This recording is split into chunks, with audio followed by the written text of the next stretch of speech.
Watch this. The pride flag still flies at Boise City Hall, despite some trying to take it into their own hands. And Idaho's Attorney General feels the need to further explain why his hands are tied when it comes to forcing the city to take it down. Dams along the Snake River? Well, they're a big reason why there are towns along the Snake River. But for one of them, it was a move that made the difference of surviving or sinking. A lot of us have connections to real-life sports. So for me, I grew up playing baseball and soccer, and Rocket League, it's a video game, but it has like such deep ties to real sports because it is a sport. Once again, it's not just on the field or on the court where Bronco athletes are excelling. We go back inside the arena with Boise State's esports team.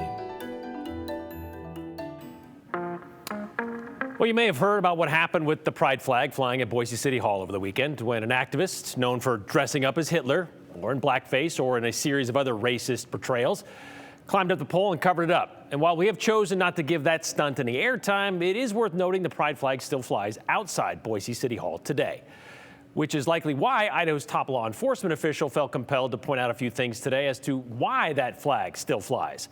Really quickly, House Bill 96 was signed into law on April 3rd, and it went into effect that day. The law says government entities in Idaho cannot fly any flag on their property that is not the U.S. flag, the Idaho flag, military flags, or tribal flags as part of that list. But Boise's mayor, Lauren McLean, has refused to take down the pride flag despite many people calling for her to do so because, well, as she told us last week, we've done this for a decade. Boiseans are proud of the symbol that this is for our community. We will keep doing what we've always done because it is an unequivocal statement of our commitment to being a safe and welcoming place for everybody.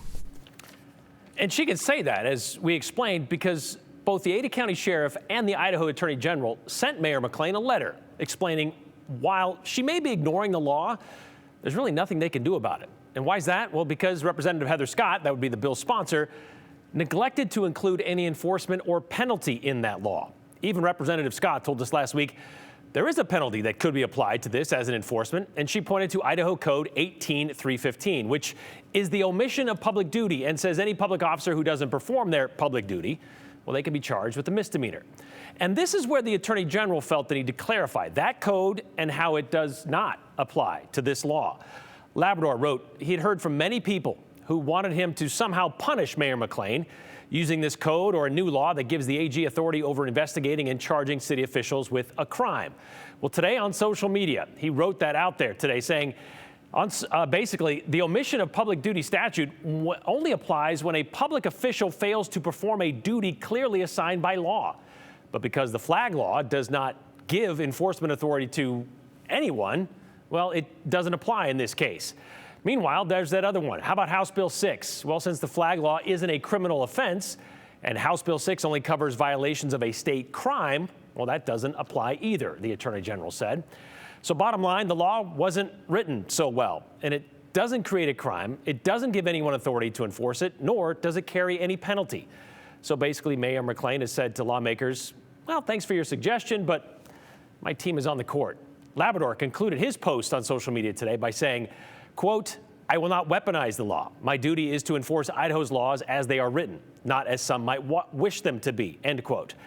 However, Labrador did make it clear his office is reviewing every available civil legal option under Idaho law in response to this situation. And some lawmakers have floated the idea of withholding tax revenue against the city of Boise. But that can't happen until next session, which is why the pride flag continues to fly outside Boise City Hall. Well, we thought we could be getting a verdict in Lori Vallow Daybell's murder conspiracy trial in Arizona at any moment, but the jury has gone home for the day and will be back tomorrow. But they were given their instructions this afternoon. Meanwhile, adults impersonating teenagers might sound like the makings of a classic 80s movie, but an adult pretending to be a middle school kid and then going to that school, well, that has the makings of an FBI investigation. Abby Davis has the details in today's 411. Closing arguments happened today in Lori Vallow Daybell's Arizona murder trial. She's charged with conspiring with her brother Alex Cox to kill her fourth husband, Charles Vallow. She's already convicted of killing two of her kids here in Idaho and serving several life sentences for their murders. Vallow Daybell is not taking the stand to testify in her own defense. Now, after a lot of contentious testimony, Vallaud-Daybell wants to rest her case without presenting any witnesses or evidence or taking the stand herself. After this trial wraps up, Vallaud-Daybell is scheduled to go to trial in June for conspiring to murder her niece's ex-husband. The Middleton Police Department says the case of a man who impersonated a student has been referred to the FBI and the U.S. Attorney's Office. The Middleton School District says the man had access to common spaces in the middle and high schools last month. Parents were informed of the issue in an email last week. Middleton's superintendent says the man did it with the help of 3 actual students. 2 of them knew he was pretending to be a student, adding the man made contact with one of the students online. The school district says he was not violent and did not threaten other students. Since then, the district says they have implemented new security measures. The Middleton Police Department is also investigating. Today, the Idaho governor ordered all U.S. and state of Idaho flags to be flown at half-staff to honor Pope Francis. The Vatican announced his death early this morning. He was 88 years old. Flags are expected to fly at half-staff until the Pope's interment. And that's the 411 on the 208. I'm Abby Davis. Well, exactly 99 years ago today, it marked a big turning point in one of Idaho's small towns, and it reshaped the entire community, like literally. American Falls became the first known town in the country to completely move itself to make way for a dam. That 94-foot high, 5,277-foot long composite concrete dam, well, it was completed April 21st, 1926, 60 days ahead of schedule. And when completely full, the reservoir, the largest reservoir on the Snake River and in Idaho, as you can imagine, kind of pushed this town out because it was going to take up that space. As Hunter Funk explains, the problem wasn't actually financing this dam or the construction, but kind of figuring out how we're going to move this entire town because they would have been underwater, right? Exactly. You nailed it right there.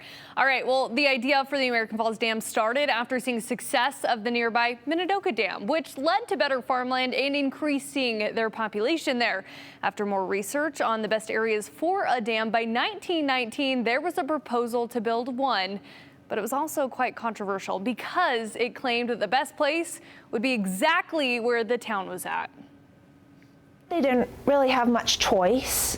It was going to be built. One lady said, "I'm not moving till the water is lapping at my doorstep."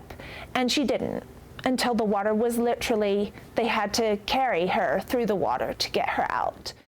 Though people were paid to leave their homes, and some were excited about the economic benefits that could come. Others just didn't want to move. But it was a fight that clearly they did not win. The entire town was given a deadline in 1925 where more than 300 people had to relocate and more than 60 structures were moved, including homes, businesses, even churches.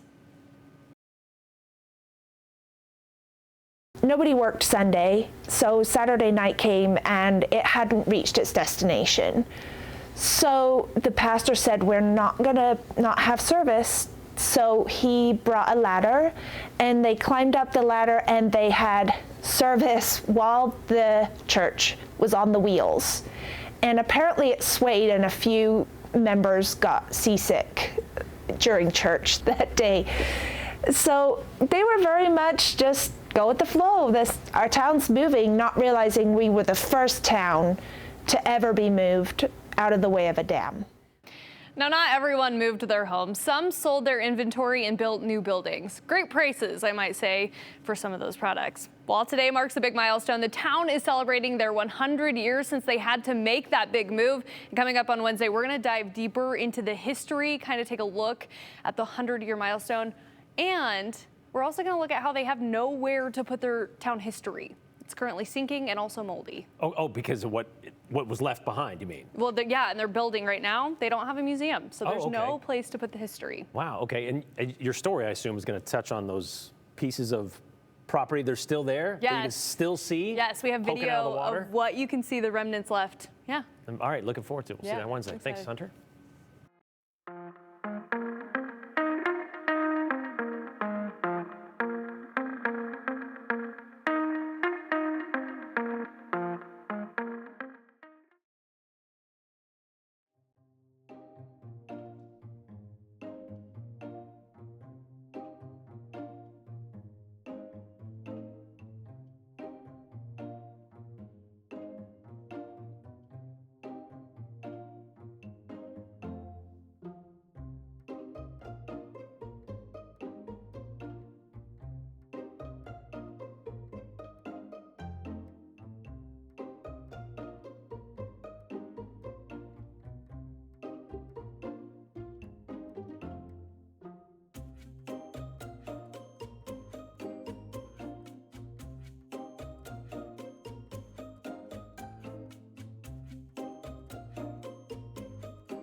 You can get a scholarship to help pay for college for a variety of things. Athletics, academics, military, even for working at Burger King.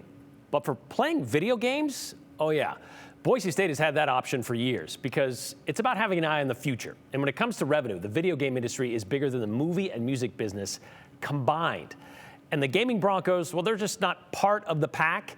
They're among the best across several games across the country. And one of them happens to be Rocket League. And if you've never heard of the game, well, the Boise State team's coming off a major championship with eyes now on the biggest prize in the game. Here's Joe Paris to explain. Preston off the wall, makes one miss, going for a second. Yeah, my name's Preston Ferrante, and my in-game name is Preston. But Durtho has the ball. Flip reset, down, into the goal! Hello, my name is Emiliano Flores. My online name is Durtho. Still tied at one apiece, and an opening here for Woozy. He's got it open to himself as he scores. My name's Cade Hall. My gamer tag's Woozy, and I compete in professional Rocket League. Durtho watching. What exactly is Rocket League? It's a physics-based game. It's soccer, but with cars.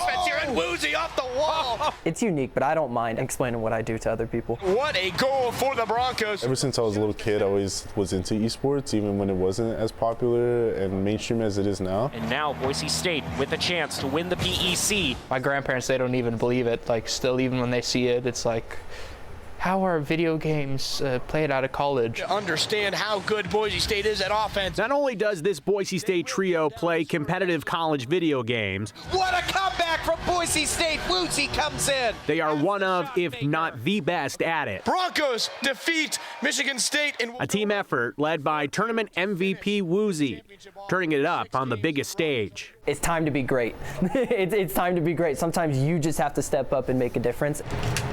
Clinching the tournament championship is rooted in hundreds and hundreds and hundreds of hours of Rocket League. A good chunk of that spent right here in the heart of downtown Boise at the Boise State Esports Arena. Yeah, this esports arena is the best arena I've seen anywhere. It's great. They have great support here, the staff. All three athletes were recruited here to represent the Broncos in the digital arena, a relatively new and growing world. Imagine telling your parents that you're off to college to lock in on a video game. I don't think they really believed me when I said I was actually good until I actually competed in high school leagues and I got put into an article that was like a top 10 recruit. Serious, legit scholarships, not like some small scholarships, like legit scholarships. Like, this is dope. I'm gonna get my dad involved. As a high schooler, Durtho took his dad to a Rocket League live event so he could understand. He was like, dude, this is sick. He saw some kids, 3 kids win $1 million. So he was like, there's something here. That something for Durtho is being part of a Boise State team with incredible skill, but oh, what a save. There is one more piece that helps bring it all together. My name is Peyton Wilkin. Waitin is my gamer tag. Oh, it's in. The Rocket League Broncos call him Coach. The conference now calls him Coach of the Year. Yeah, it's a lot of fun. It's a lot of fun. Like I get to kind of oversee the team from a perspective that even people who play Rocket League all the time don't really see it from. Rocket League has a whole other third dimension with the ability to fly, and that opens up so many windows for strategy. Anyone can jump on and just play. The best of the best dial in intricate skill and strategy with the time commitment that can be hard to grasp. Every 2 weeks is ranges from like 60 to 80, so it's 30 to 40 hours a week. There's only so much time in a day. It can be tough to balance. Have time to hang out with friends, being able to have time to be physically fit, be able to have time to do homework and then play Rocket League, you know?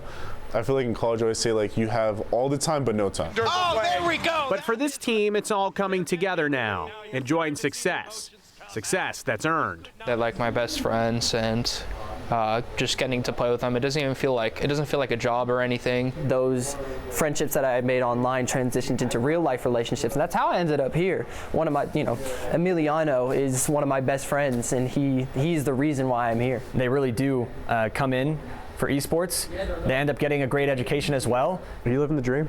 Yeah.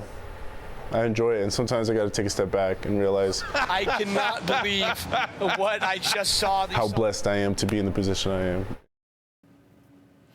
And the Broncos head to the CECC National Championship. That's in Arlington, Texas, May 2nd through the 4th. Boise State will send their Rocket League team, their Overwatch team, their Valorant and Street Fighter 6 teams. And congratulations to Dr. Chris Haskell, the doc. He's the head coach of Boise State Esports. He's also the coach of the Overwatch team, and they won their conference championship as well. That's in the Power Esports Conference. They're also part of the Mountain West. But Brian, Kevin, and I, the photographer, we got to play against these guys. It is hard to describe how amazing they are at a video game. And they've been very good for a lot of years, these guys. Oh, yeah. It's like they like to say it's the Alabama of esports. They're pretty close, exactly. Yeah, all right. They're the best. All right. Thanks guys.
Okay, so we just learned Boise State's esports team's pretty good.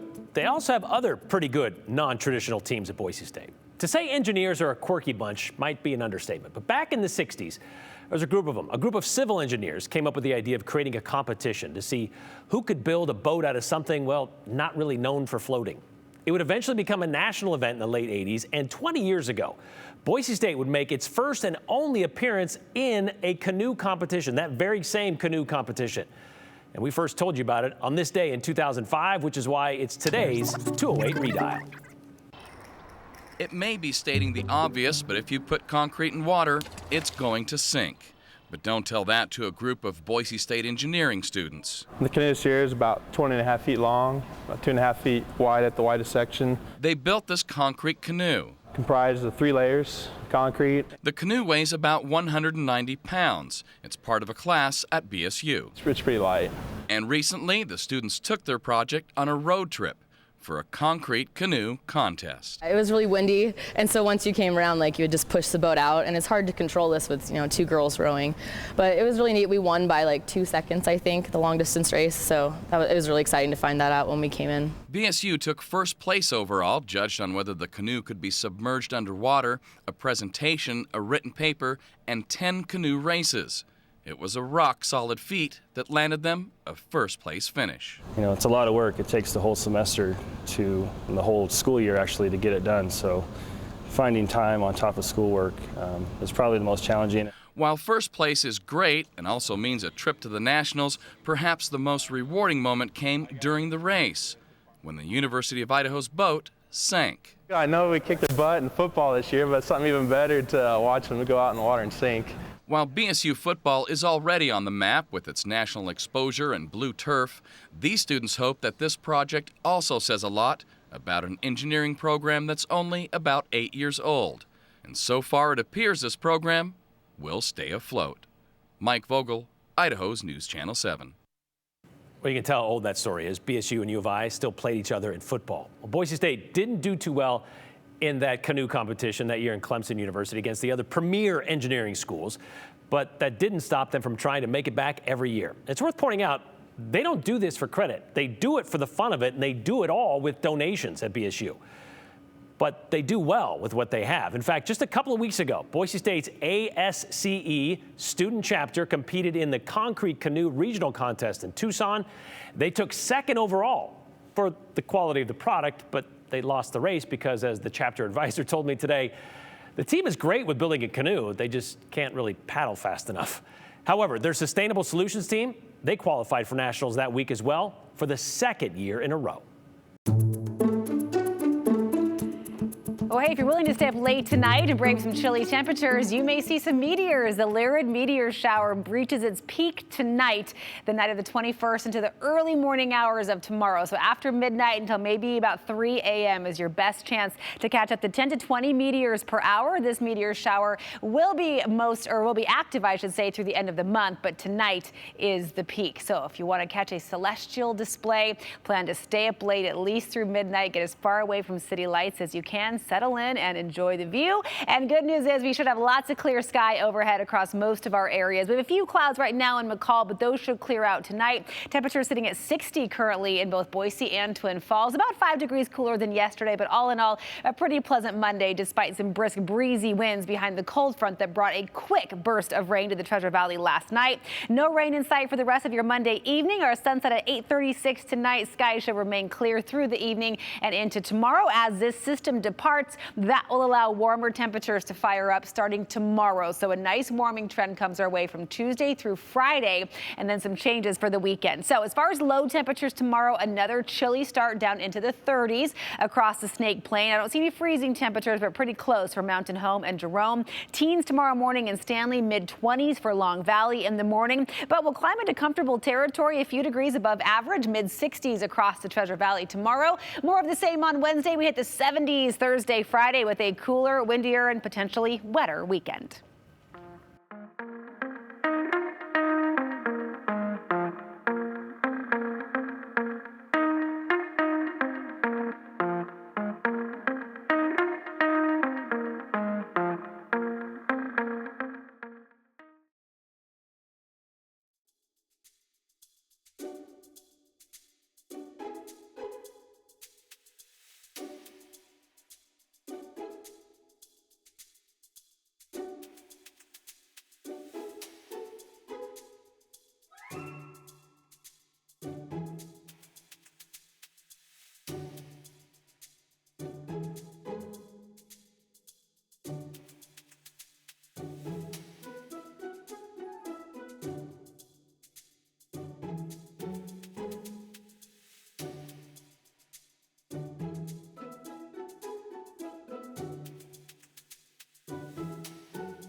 All right, let's get to your comments on this Monday. Mike has a question about the esports story we had today. He wants to know, do and can the BSU gamers make NIL dough, the name, image, and likeness money, or endorsements from game companies? They should with so much money involved. Yes, they do, and they can.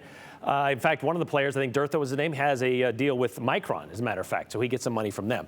Kudos to Mayor McLean for standing up against the hate and fear mongers of the legislature and keeping the established flags in front of City Hall.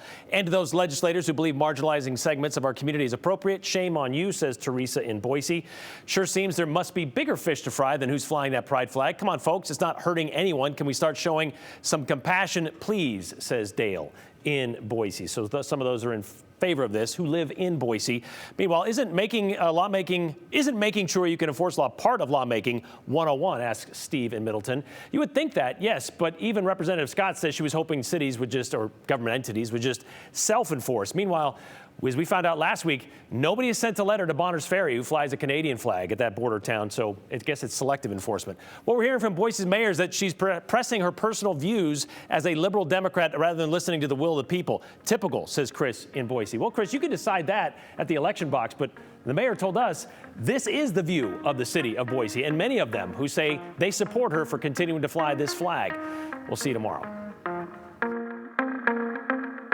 Continue with us and watch free now on the KTVB Plus app everywhere you stream.